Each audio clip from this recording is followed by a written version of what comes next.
just don't get the meltdowns. If people don't want to be here, why would you want them? The grass isn't always greener. Do you think Tony White is enjoying Tallahassee right now? Yeah, and here's the other thing. Can we stop? Those two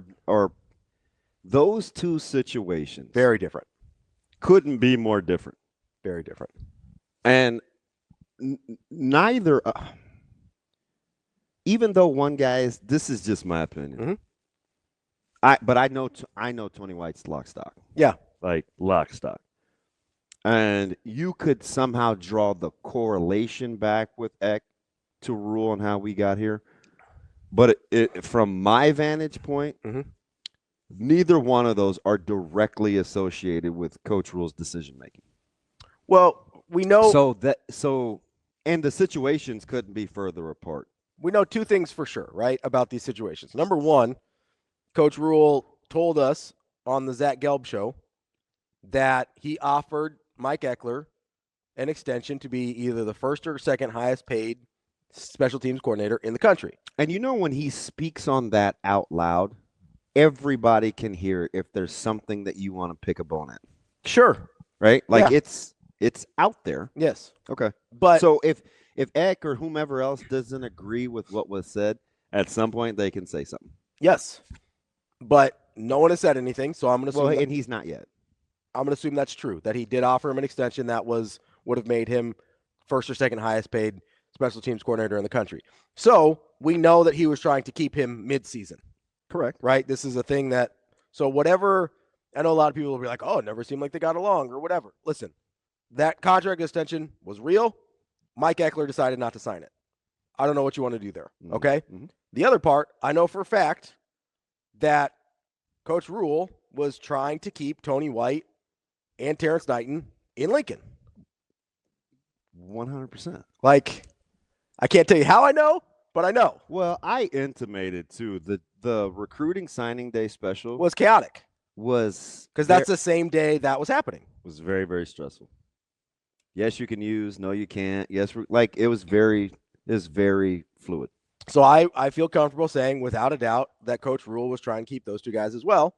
Tony White seems like it was a family thing. Needed to get back to Florida. No comment. That's the speculation. I'll just leave that where it is. And Mike Ekeler, for whatever reason, it seems like maybe he wants to be a position coach again. Wants to maybe move on. The other thing I will say about Mike Ekeler, and somebody brought this up in the chat yesterday, I can't remember who it was. Mike Ekeler has not been anywhere in college football for more than 4 years. So let's do this. This is just me, and I like the fact we're different because I think it makes this work. For me, I'm only going to talk about facts. Sure. Because I'm big. The end game for me is I want people to be individual what? Thinkers. And I also want people to be able to not make sweeping generalizations just because something has been a certain way before. For example, por ejemplo, for some of my folks out there, Juan, I am not talking to you. Notice I just said Juan. I didn't. Juan? No. Oh, what? No. No. Just because there's Bob Wagers, self-inflicted. Yes. Right? Now, you could make the case, hey, why was he there to begin with? But the answer to that would be, listen, Texas roots, able to get me intel here, have insight and an inside track to these guys here. Pretty good coach. Think he's an up-and-comer. Going to do this. Different than Joey McGuire, where it's – wait, is it Joey? No, it's Little McGuire. Garrett. Yeah. It's a little guy's name. It's not. I work with a Garrett. Oh. He's like almost 65. It's not a little guy's name. Where McGuire was, hey, I want to build this culture. I'm going to roll the dice to get out in front. I'm fairly good at this coaching tree thing. At least I have been.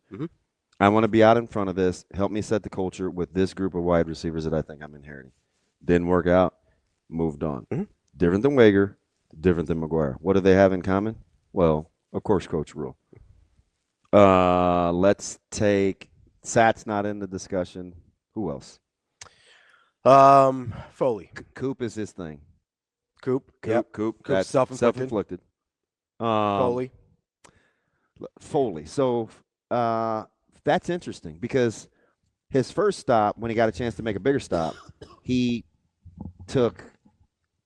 Coach Foley stayed at his previous stayed at Temple. Stayed there. Mm-hmm. Then he came back and got him. Mm-hmm. That could be a deal. Again, I'm just allowing you to not just group think and think, well, it looks like this. Because most of the time when we make these summations, it just depends on whether we like a guy or not. Yeah. So I'm refraining from that. Everything goes through the prism. I'm just talking about the facts. I think Coach Rhule would probably say or explain, hey, listen, you know what? I want to come back and get Ed. This is part of what we want to do. I need a guy in this role. From a relation standpoint, I got to canvas Nebraska. I want to hit the ground running all at once. Mm-hmm. Pretty sure we can get by or do good enough or be good, whatever he thought, I don't know, with special teams. That didn't work. Mm-hmm. Ziggy, still do this part. I'm going to move on from that. Yep. You can own that. Like, that's fine, right? 100%. And then we talked about the defensive line. Butler, very similar, in my opinion, to Coach Foley. That's what I thought. Very, in my opinion, you're trying to look for a seamless transition, a seemingly seamless transition. And it just didn't work. And it didn't work. Now, what you have to be careful of. No, this is just a different vantage point. I've got one more, but go ahead. Yeah, go ahead. Braden. I don't really know what to do with Braden. Yeah, did not. So wasn't what he thought. Fair. Right? I'm talking about just managing the room. Yeah. Aside from the teaching part, the D-line did not look like the way that you want it to. You either, and I think if you had to profile it and you're sitting him down with Criminal Minds and you're like, hey, what just happened? There's all this sorts of forensic evidence. What I would say about Braden is Braden either has to be with really, really young guys, like blank slate, or really mature guys, where he doesn't have to do as much emotional managing. Correct. Maybe. Yeah, that seems fair. That seems fair. And sometimes you don't figure that out until you actually watch it work. Yeah, it's hard to tell. Like, so that's he owns that. Yeah. Right? This, again, difference between an excuse and an explanation is ownership. He owns that. But what I don't want to, and he moved on immediately. Yeah. I mean, in a hurry. Yeah. Right. So, like, the overarching thing is we've had all these changes. And if I believe that it's to the if I believe positive, I'll spin it like this. If I believe negative, I'll spin it like this. That's how we are getting our information. Yes, and those are the people we're getting our information from, people that have already viewed it through that lens. So for one lens or the other. That's why I'm doing it a different way, like than normal, because I would love to take emotion out of it. Sure. Can I look at an isolated incident and say that it's different? I'll even use myself, for example. There are some things that I'm going to talk about that I could talk about where I'm going to hit it like 95% accuracy. Yeah. Right? So you think, ooh, credible. There are some other things that I will do, and you'll be like, what a loser. Like, that is a horrible decision. This guy is a dip bleep. Right? Two things can be true at once. The important thing is to just look at the information as it's presented, real time, blank slate. You've told me since I've been knowing you that is not normal human nature. I'm going to continue to try to do that, so I use different examples. Hey, listen, a lot of guys have written some terrible articles. Doesn't mean everything they say is not going to be true. Yeah. Hey, some guys might be a mouthpiece for this guy. Doesn't mean everything they say is not going to be true, or her or him or whatever, right? I think of who's one person I like that a lot of people get mad. I like Nicole Auerbach. Oh, okay, sure. Right? Drives people crazy around here, right? There are some things where I know when I want to get certain things. You can go to that person. I can go, she's good there. I don't have to like everything. Yeah.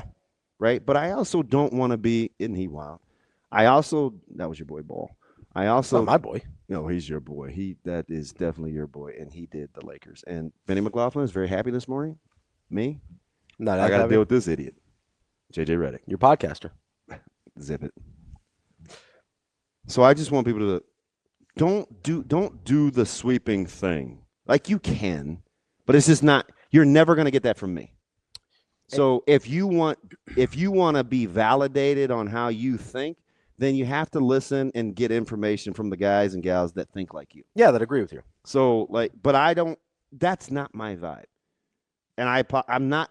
I apologize. I'm not going to apologize for that because look at all the guys that I rock with in the chat. Yeah, all over the place. They're all over the map. It just depends if I can glean something. Yeah.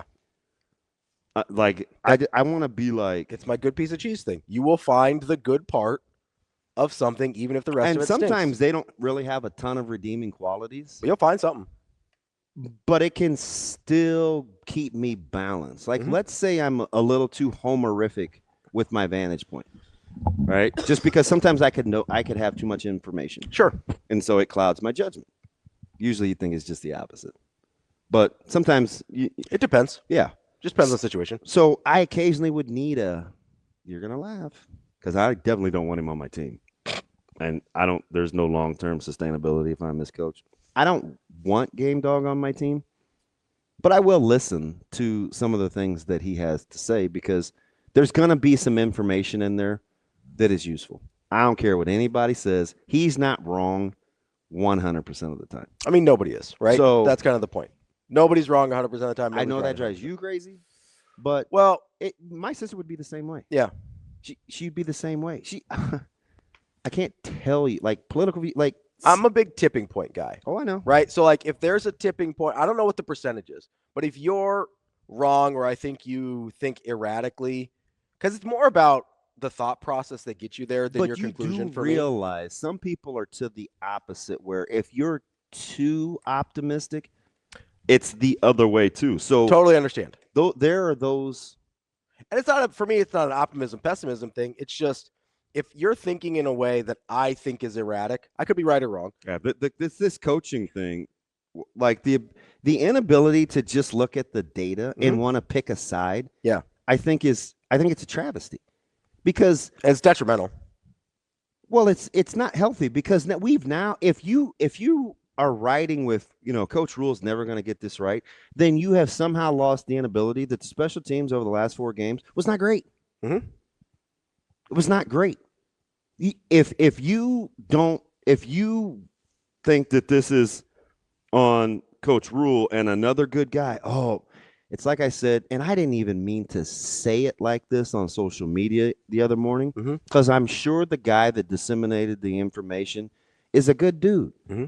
But I'm like, stop being so melodramatic. Like, can you imagine what a bad look this would be for Rhule? No, I can't. Because, number one, we got a ton of life of experiences where just because it looks like this doesn't mean it's that. Yeah. Like, I can't stress that enough. No, so I don't think it's a bad look. What I want to do is I want to collect the data or as many points as I can before I get people worked up into a frenzy over how they should feel. Like, that's dangerous, and nobody cares about that. Because what happens is, it's like taking advantage of kids that don't have anything at home. They're very easily influenced. Very much so, yeah. Yeah. Hey, their stats show that kids with latchkey kids are more apt to join gangs. It's all about the group affiliation and feeling like they can belong. Like, research shows how we think as humans. Regardless of what this new generation does, because they think deeply about everything and can't be told what to do. But apparently, anyway, so people tell me. We need balance. So people tell me. Having 4 seasons, it's fine. They'll be fine. We need winter, spring, something like that. Big hotel guy? Yeah, I need balance. I am, actually. I know. So I say that to say, like, things can be true at once. Special teams was clearly better than a year ago. And clearly not great over the last 4. Both are true. I could also tell you that Nebraska special teams had nowhere to go but up. Absolutely. So almost anything was going to be better than what it was. Now, what the ceiling is, or whether it's glass or not, like, that remains to be seen if we have a change. Yeah. But to think it's all one thing or all that thing on special teams and the prowess is disingenuous to what the numbers actually show. Right? Whether it's the return game, the kick coverage, the development thereof, like, we can't just say, oh, this guy has this, so it's this. We do it with Coach Rhule. We do like sometimes you just got to look in there. Mm-hmm. And I get maybe it's exhausting to actually do that, and you just want to have confirmed what you think, but that ain't going to ever be us. So this is the vantage point that you're already going to get. So I agree with Buka right off the rip because of that, I don't understand the meltdown. I don't. We just can I give you some facts real quick? Yeah, sure. All right. The false floor, i.e., the mock stage, is yours. All right. To your point about facts.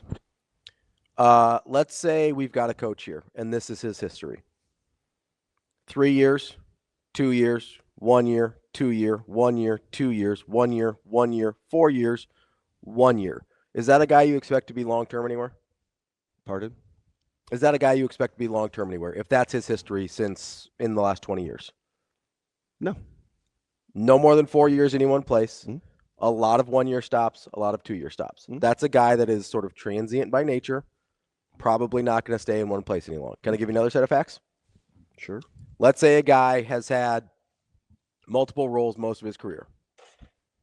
Position coach, position coach, position coach co-DC, position coach, special teams, DC, position coach, just a position coach, special teams position coach, just special teams, position coach, special teams, just special teams. Does that sound like a guy that likes to coach position? Yeah. Okay, so that's Mike Ekeler. He doesn't stay in one place very long, and he likes to coach linebackers. And he's young enough to still want bigger aspirations for his coaching prowess, too. He's only 54 years old. So what else would you like for facts? Well, if you take those, because if we're going to use the facts that all these coaches have left for whatever the reason, because they're almost all different. Yeah, all the reasons. Yeah, they're almost all different. The closest in similarity, in my opinion, with the 30,000-foot view, without like sitting him down and risking, as you know, it would probably end up in a fight, literally, is Butler and Foley. Yeah, I could see that. So, I don't have any. I would kind of put Satterfield in that conversation. Yeah, I feel I'm super.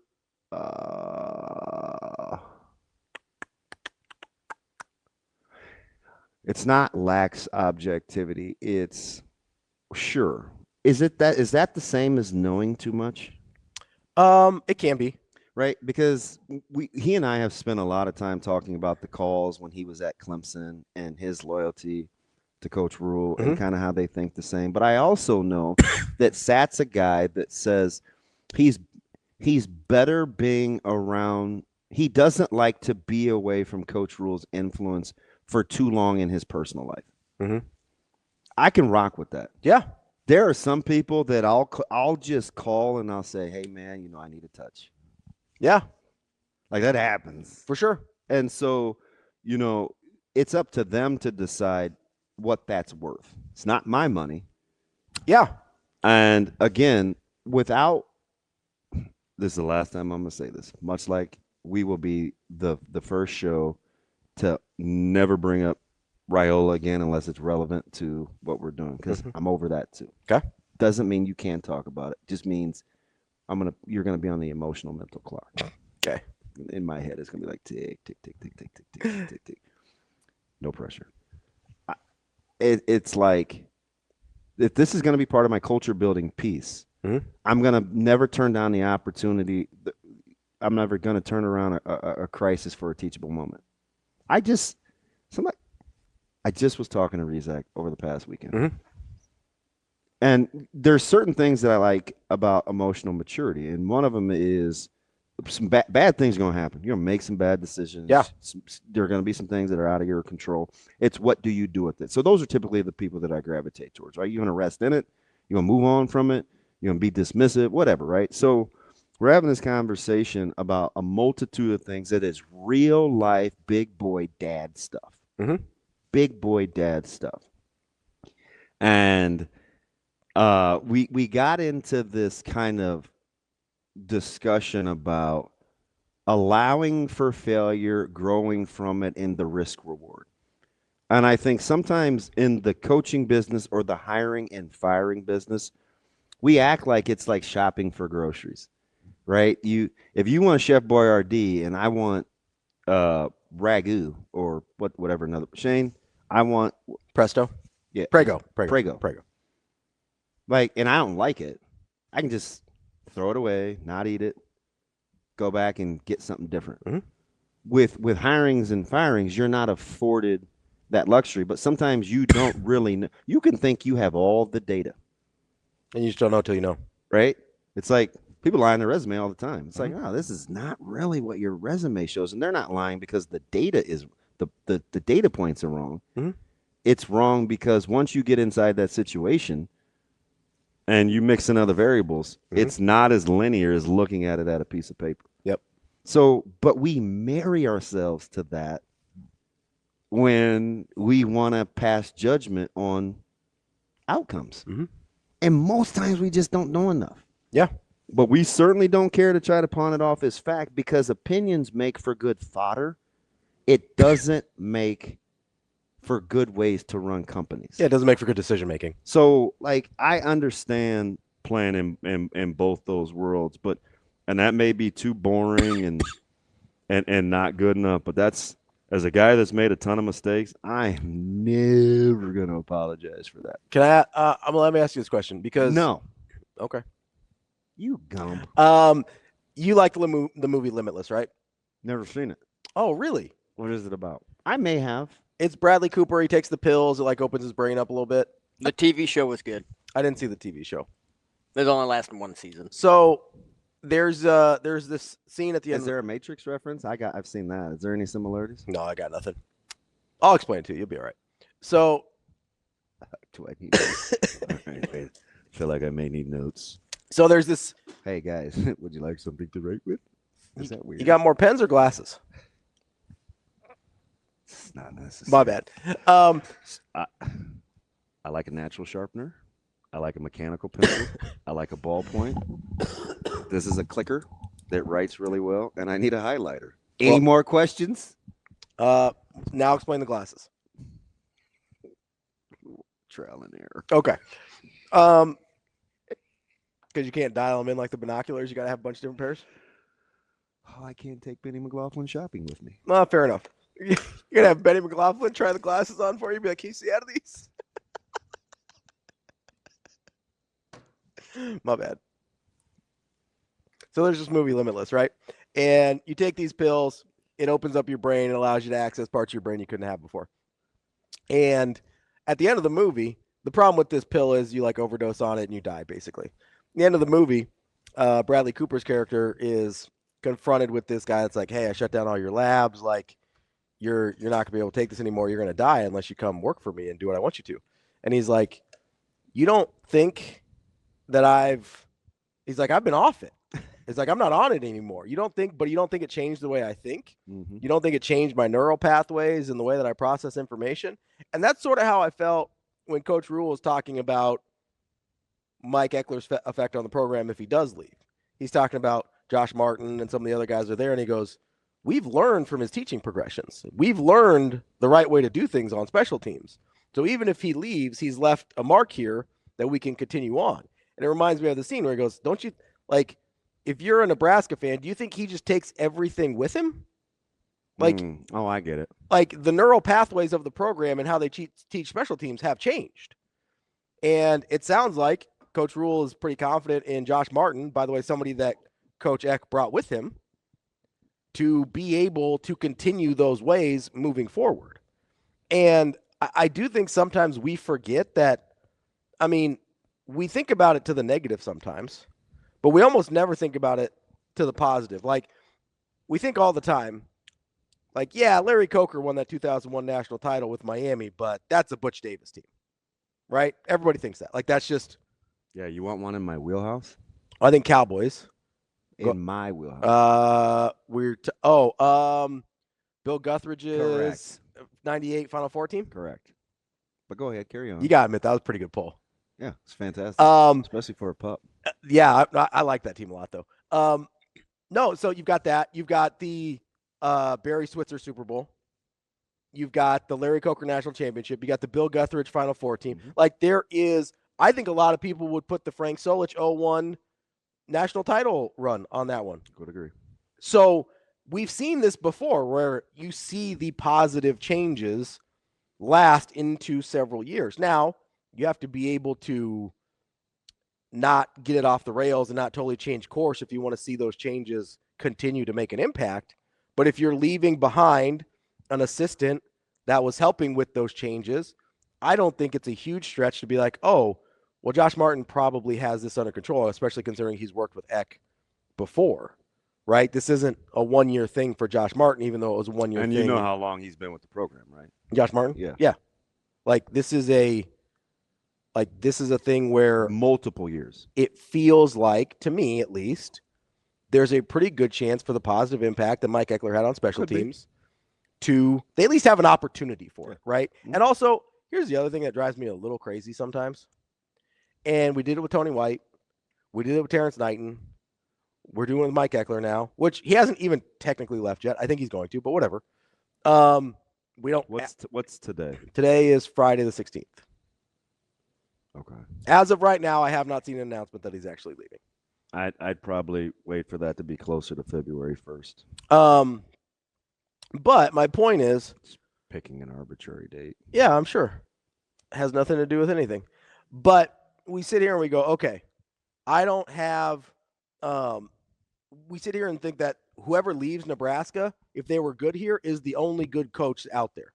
Like, we act like... Well, yes and no. I'll also say, I don't even know I did that. Unnecessary. Go ahead. Yeah, my bad. It's all right. Did you dap yourself up? Yeah, like be better. Well, I mean, you could dap me up. Be like, hey, my bad. Sorry for hitting you.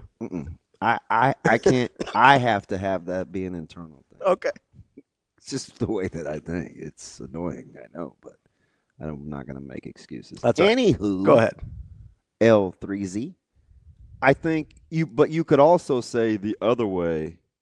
If you're gonna take that optimistic, hey, you could leave it deal. Mm-hmm. I think you have to allow for some understanding, whether you agree with it or not, that if you feel like it's trending a certain way, it could also be towards it could be trending towards negative outcomes too. Absolutely, yeah.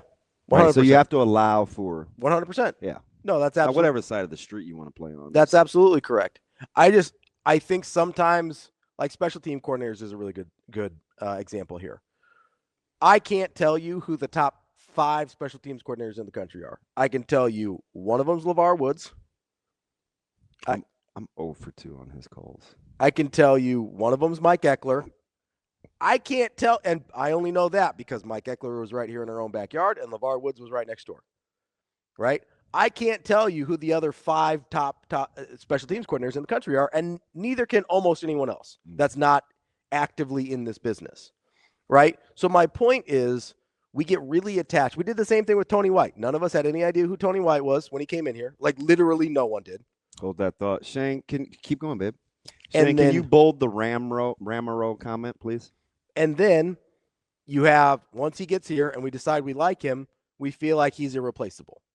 Right? When 2 years prior, had no idea who he was, had to Google him, had to figure out where he was coaching. So that's my point, is there's a lot of good coaches everywhere. It doesn't mean they're always going to make the right hire, right? John Butler wasn't the right hire. The defense was worse. It just was, right? Mike Ekeler was the right hire. We don't know what the next move is, whether it's going to be better or worse. The point is there's good coaches out there to be had that can make Nebraska better. Channel 3, Sean, I would say yes. Sean Snyder. Shane, go back to the question is, do you take an imitation and expect the same results as the original? Kind of the Solich versus Osborne argument. Fantastic question. It's the methodology. There's this weird, it's the methodology versus the progression. Because sometimes they both happen naturally at the same time. Is it Ram? I don't want to put my glasses on just for like a 6-letter name. I don't want to say his name wrong though. Is it Ramaro? Ramro? Ranmar W. Ranmar. All right. Ranmar. So Ranmar. Because methodology is methodology. It's one of the things that I love about Signetti. Mm-hmm. Right? The method to how he's achieved these outcomes seems to be very similar over time. Yeah. And it's worked every place he's been. Mm-hmm. So could somebody else that has been with him 20 years have the same methodology? Sure. But he's also progressed in terms of being able to play the game of college football too. So it's like this fine line of understanding the non-negotiables, but not being so rigid where you can't evolve with it. Evolve. Yeah. That's a good word. I was going to say grow, but sure, evolve. Yeah. Evolve with it. So I think the Solich Osborne thing is probably more the ladder of the evolution once you understood the methodology. Because what Coach Solich was really, really good at was the reboot post Nebraska and Ohio. He evolved really well. Evolving from, I understand some of the core methodologies. Now this is my very own. I've had some time. I've had some trial and error. Now I'm going to apply it here. Took the time off to go. Never going to get enough credit for that. Yeah. And he doesn't really, I don't think he wants the credit.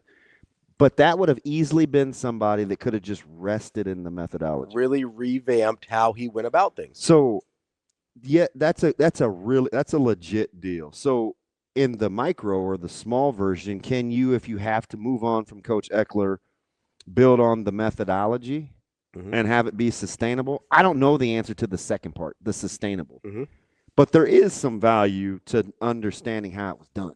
Yeah, absolutely. Right. And we won't know if it's sustainable until we see it. Yeah. Like that's just, it's unknowable. Because I just think the picking of sides in this one, based on how we feel about the head coach, is like it's such emotional. In my opinion, not casting judgment, because some of you guys will still be my associates or friends. It's very small-minded because you can't absolve one adult of responsibility and put it all on the other just because he's the head guy, because the head guy did say, these are the measures that we've taken. After that, it's not in his hands anymore. And it's not as simple as saying, just give him what he wants. I don't know who you want for a head coach or whether he's going to win or not, but he ain't going to be a give him what he wants guy. Also, the if reason that was the case, your boy would not be here. So he ain't just going to give you what you want. I'm going to tell you that right now. Also, I don't care who you are. Let's not pretend like even if he gave him what he wanted, that's why I went through the history with Ekeler. He's never stayed in one place very long. You don't think he had what he wanted at any of those places?